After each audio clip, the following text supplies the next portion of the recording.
আর এই সব কিছু দায়ী হচ্ছে শিউলি। এত টেনশন দিচ্ছে বন্ধুরা, নিজেরা অনেক সমস্যার মধ্যেও আছি, শিউলিও জানে। ও বাড়ি বাড়ি যাওয়া নিয়ে ওর বিশাল মাথা ব্যথা উঠে গেছে। বাড়ি গেলে মনে হয় 1 কোটি টাকা পাবে, তো ওই জন্য। হ্যাঁ, 1 কোটি কেন? এইসব চিন্তা চিন্তা চিন্তা। আমি তাড়াহুড়ো করছি, মা পায়েস করেছে, গোপালকে পায়েস দেবে বলে বাড়ি যাব। মা ফোন করেছিল, না স্নান করতে যাচ্ছি, স্নান করে আর কি করে যাবো ওই পা নিয়ে। এখন আমি পা ফেলতেই পারছি না মাটিতে, খুব কষ্ট হচ্ছে। শিউলি যাবে এখন বাড়ি, দেখবা তো বাড়ি যাবে, ভিডিও করবে, মা কি দিল না দিল নিয়ে আসবে। কারণ আজকে পৌষ সংক্রান্তি, সকালবেলা উঠাই হয়েছে ঝামেলা অশান্তি, প্রত্যেক দিন এইসবই হচ্ছে বন্ধুরা। এমন এমন কথা শুনি, ঘুম থেকে উঠে মাথা কাজ করে না তখন। কারণ সংসার তো করছি, কোনো কিছু নেই থাকলে না খুব শুনলে খারাপ লাগে।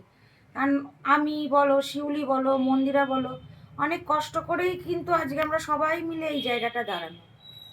এটা একদম ঠিক, এখানে সবারই ক্রেডিট আছে। মন্দিরার তো আছেই, ওর তো মানে 100-এ 200 আমি বলবো। সব থেকে বেশি 100 ক্রেডিটটা ওর, তার থেকে কম ক্রেডিট আমার, একদমই কম। মধ্যেখানে শিউলি আছে, কারণ শিউলি সব কিছু গুছিয়ে নিয়ে আসা, কিভাবে কোথায় 2 টাকা কম বাজার হয়, কাকে কি দিতে হবে, এগুলো শিউলি ভালো পারে আমার থেকে। আমি সত্যিই পারি না গো। এই একটা অঘটন হয়ে গেল, কি বলবো বলো, আর ভাল লাগছে না এখন। পরে কথা বলবো আবার, আমি খুব পেন হচ্ছে আমার। ঠিক আছে, একটু শুয়ে থাকো। দেখো বন্ধুরা কি হলো, বাথরুমে স্নান করতে গিয়ে বাথরুমটা পরিষ্কার করতে গিয়েছিলাম। অনেকদিন বাথরুমটা নোংরা নোংরা হয়েছে, কারণ আমাদের তো বাথরুমেই সব কিছু। আর এই সব দোষ শিউলির জন্য। আমার দোষ হয়ে গেল এখন। এ কালকে থেকে যে টেনশন দেওয়া শুরু করেছে, তোমরা তো কালকের ভিডিও দেখেছো, এই ওর জন্য। আমি সারা রাত কাল ঘুমাইনি, চিন্তা করছি কি হবে কি বৃত্তান্ত। যদিও আমি চিন্তা করে কিছুই করতে পারবো, তবুও মন মেজাজ উঠে গিয়েছে। তার মধ্যে আর এক মন্দির আর নিয়ে ঝামেলা, মানে পুরো ঝামেলা এগুলো। কোনো কিছু না বলেই মানুষের নামে দোষ দিয়ে দেয়। দিয়ে পড়ে গিয়ে পাটাই জখম হয়ে গেল গো, পাটা এখান দিয়ে পুরো ফুলে গেছে। তোমরা ভিডিওতে কতটা বুঝতে পারছো আমি জানি না, কিন্তু ঠিক বলতে শিউলি তাড়াতাড়ি করে মলম দিয়ে দিল। এখন এই আনিকাটা খাবো, খেয়ে যদি না কমে রাত্রিবেলা, তাহলে করব, ওষুধ নিয়ে আসবো। আর এমন একটা জায়গায় হয়েছে যে কেপ ব্যান্ডেজ বা কোনো কিছু দিয়ে যে বাঁধবো, সেই উপায়টাও নেই। না, আঙুলে কি করে কেপ ব্যান্ডেজ দিয়ে বাঁধবো বলো? ওই সেই এমন করে বাঁধতে হবে, এরকম সেই পাটা নিয়ে এরকম ভাবে রোল রোল প্রচন্ড টাইপের। আঘাত খেয়েছে, আমি মানে শুয়ে পড়েছি, বিশ্বাস করো। আমি একটুতে আমি খুব শক্ত মানুষ। আমি আমার জীবনে অনেক বড় বড় অ্যাক্সিডেন্ট হয়েছে। এই যে নাকের এখানে বলো না, এই যে এইখানটা অ্যাক্সিডেন্ট, এইখানে, এই যে হাঁটুটা দেখো, এই দেখো, এখানে আমার কিচ্ছু ছিল না বন্ধুরা, এখানে আমার কিচ্ছু ছিল না, এই দেখো, এগুলো সব আমার অ্যাক্সিডেন্টের দাগ। আমি খুব শক্ত মানুষ, কিন্তু কি বলবো, একটু মানে এতটা ভেতরে পেন হয়ে উঠলো না, আমি ঠিক তোমাদেরকে বোঝাতে পারবো না। ডান পায়েও লেগেছে, কিন্তু ডান পায়ে অতটা লাগেনি, হালকা লেগেছে এই নখের মাথাগুলো, এই যে ঘ্যাসটা খেয়ে গেছে। কিন্তু বাঁ পায়ের এই আঙুলটা টন টন করে ফেটে যাচ্ছে। এটা কি নিচে পড়েছিল? হ্যাঁ, এরকম মুচড়ে গেছে আর কি। তার মধ্যে আমি বালতিটা ছিল ধরে ফেলেছি, ও, দিয়ে এবার হাতে লাগিনি ওই, এই, আর তার মধ্যে নখটাই বেশি লেগেছে। ও, হাত দিলে আমার টাটা পোড়ার মতো লাগছে রে শিউলি। যাই হোক, শুয়ে পড়ো। আর শুয়ে আমার এখন ঘুম আসবে না, খুব যন্ত্রণা হচ্ছে। দিয়ে আর্নিকাটা ওটা কোথায় রাখলাম, এই এখন আর্নিকা খাচ্ছি, দেখি না করলে আমি অ্যালোপ্যাথিক ওষুধ শর্ট করে খেতে চাই না বন্ধু। এই মা, এটা তো ভাঙাই না, ভাঙাই হয়নি, নতুন এনে সে রেখেছে, মনে হয় ভাঙাই হয়নি। তোমরা খুব অবাক হয়ে গেলে না শিউলি কোথা থেকে চলে এলো। হ্যাঁ, যেদিন শিউলি ঝামেলা অশান্তিটা শুরু করলো, আগের দিন রাত্রির থেকে, তার পরের দিনই আমি পড়ে যাই। আর সেই দিনই শিউলি আমাদের বাড়ি লাস্ট আর কি। তোমরা তো যারা মন্দিরা বৈশাখী ব্লগে দেখেছো তারা তো জানোই আর কি। তো শিউলির টেনশনেই না সত্যি মানে মাথাটার কাজ করলো না কিছু। বিশ্বাস করো, মানুষ এত বেইমান, মানে কি বলবো তোমাদেরকে আর। যাই হোক, কিছু তো বলার তো নেই, শুধু এটাই বলবো, সব বন্ধু বন্ধুত্বের দাম দিতে পারে না গো বন্ধুরা, এটাই হচ্ছে মেন ফ্যাক্টর। আর মন মেজাজও ভালো নেই, মন্দিরা সেরকম কিছু রান্নাও করছে না, তার মধ্যে আমার জ্বর আজ কয়দিন ধরে। তো কি বলবো বলো, অনেকে কমেন্ট করেছো কালকে, তোমরা দেখলাম আমি অনেক রুডোভাবে কথা বলি। আমি হয়তো মন্দিরের মতন অত বলতে পারি না বন্ধুরা, কিন্তু আমারও কষ্ট হয়, খারাপ লাগছে। সত্যিও বন্ধুত্বের দাম দিতে পারলো না, এটাই আমার আরও খুব খারাপ লাগলো। যাই হোক বন্ধুরা, কিন্তু আমরা কারোর ক্ষতি কোনোদিন চাইনি আর করিও নি। তোমরা অনেকে ভুল বুঝছো।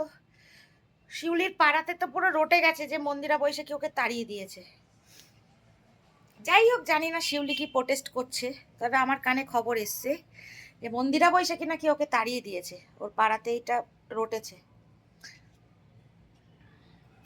একটা কথাই ভিডিওর মাধ্যমে বারবারই বলছি, মন্দিরা বৈশাখী ওকে তাড়ায়নি, আর তাড়ানোর কোনো প্রয়োজনও নেই। কেন তাড়াতে যাবো? যে সেই নিজের বিপদ নিজে ডেকে নিয়ে আসবো, এইটুকুনি কারোর মাথায় ঢুকছে না। যাই হোক, কি বলবো বলো, বন্ধুত্বের দাম ও কিভাবে দিল সেটাই বড় কথা। তবে আমার মা কিন্তু বলেছে শিউলিকে একদিন ঠিক ফিরে আসতেই হবে, আজ নাহলেও কাল, কাল নাহলেও পরশু। কারণ যেটাই হোক আমি জানতে পারবো, জানতে তো আমরা পারবোই। প্রেশার ক্রিয়েট হয়তো ওর ওপর কিছুটা এসছে। বাবলিদি ওকে ফোন করেছিল, বাবলিদির সাথে আমার প্রচুর কথা হয়েছে আজকে। বাবলিদিও খুব শকড আমার সাথে, বাবলিদির প্রায় আজকে 10-15 মিনিট কথা হয়েছে, সব শুনলো, বললো বাবলিদিই ওকে ফোন করবে আমাকে বললো।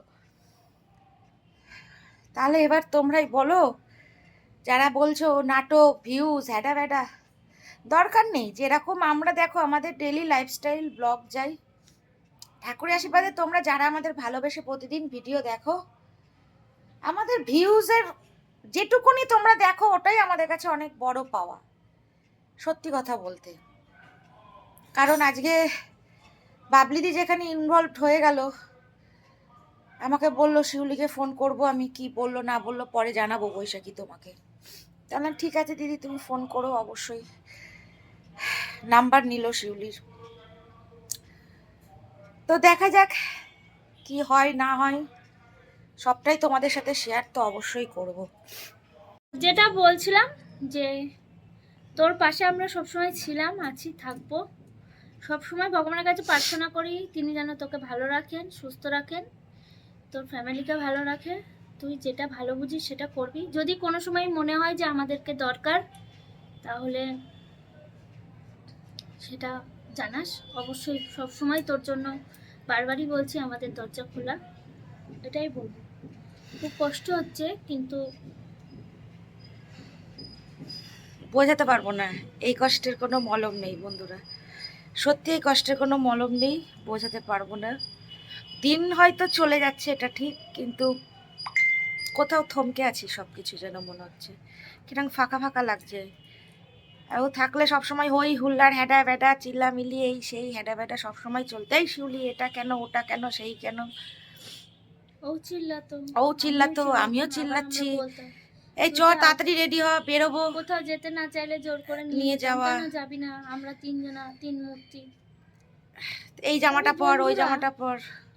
একটা কথা, এই দুদিনে অনেক শুভাকাঙ্ক্ষী মানুষদেরও আমরা দেখছি, দেখলাম কে আমাদের সত্যি শুভাকাঙ্ক্ষী আর কে মুখোশ ধরে থাকে, এটা একদম সত্যি কথা। এই 2-3 দিন মন্দির মানে শিউলি চলে যাওয়ার পর আমরা অনেক শুভাকাঙ্ক্ষীকে চিনতে পারলাম, যে সামনে একরকম আর পেছনে একরকম কিভাবে হয়, খুব ভালো মতন দেখছি আমরা। যেটা ভাবতাম যে ওর মা বাবা হয়তো, অনেকে ভাবতে বা আমরাও ভাবতাম যে এখনো কি ওকে রেখে স্যাটিসফাই না। তবে ওর মায়ের যে কথাবার্তাগুলো শুনলাম দিতে গিয়ে, বা যেগুলো হলো, সেগুলো মনে হলো আজও চাই যে ওর মা চাই যে ও আমাদের কাছে ফিরে আসুক। সেটা সেদিন তো তোমরা ভিডিও দেখেছো, কারণ ও গিয়ে দুদিন আছে, কদিন আছে, থাক। ফোনে কথা হলে অবশ্যই তোমাদেরকে জানাবো, তোমাদের জানাবো যে ফোন করেছিলাম, ওর মা ধরেনি গো, ব্যস্ত আছে হয়তো। দেখো ওর মায়ের কাছে ফোন থাকে না, ওর বাবার কাছে থাকে। মানুষ তো, ওদের ওদিকে তো সকালবেলা থেকে উঠে কাজকর্মটা বেশি, একদম একদম একটু হালকা ক্লান্ত, তো সেখানে দাঁড়িয়ে সবসময় ওখানকার মানুষ তাড়াতাড়ি শুয়ে পড়ে। যখন ফোন করেছিলাম তখন রাত 9টা বাজে, ওরা হয়তো শুয়ে পড়েছে, ওই জন্য কথা হয়নি। হলে অবশ্যই তোমাদের জানাবো। যাই হোক, আজকের ভিডিওটা এখানে শেষ করলাম। সবাই ভালো থেকো, আর কি বলবো, টাটা।